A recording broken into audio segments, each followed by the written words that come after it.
The man was trapped inside a strange and eerie room. In the center of the room sat a giant grinding wheel. Suddenly, a loud alarm blared around him. Then a floating green duck head appeared before him. The duck gave Lyle a mission. He had to turn the wheel 50 times, or he would be killed. Lyle didn't believe a word the duck said. He was about to ignore it, but then he noticed strands of hair on the floor. Curious, he brushed away the dirt and found a human skull buried underneath. Lyle was completely terrified, so he stepped up to the wheel and began turning it as instructed. When he finally finished 50 turns, all he got was a bottle of tap water and a moldy piece of bread. Then the duck returned and told him from now on he had to turn the wheel 50 times every single day. But Lyle wasn't the only one working. They used an elimination system. Even if everyone met the quota, the person who turned the least would still be punished. Now Lyle didn't dare slack off. He pushed the wheel a full 100 times. But that night, he heard the sound of someone's door opening. Then came wave after wave of horrifying screams. Lyle was too scared to sleep. He slowly got used to life in the chamber. To avoid punishment, this time he turned the wheel 150 times. He dreamed about what prize he might get. Just then security guards showed up at his door. Lyle thought he was being eliminated, so he froze and didn't move.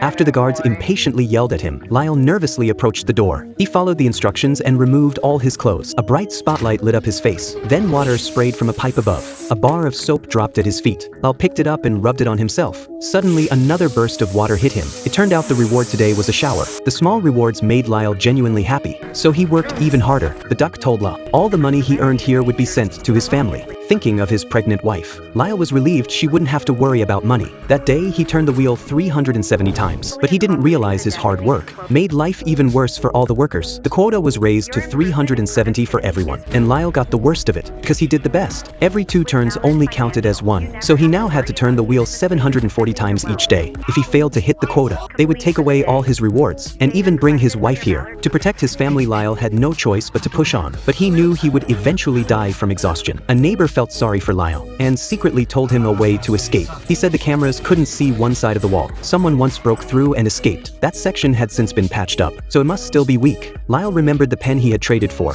Surprisingly, it could poke through the wall. So Lyle worked during the day and dug at night. Soon he had broken through, but just as he thought he was free, security guards suddenly appeared and dragged him back.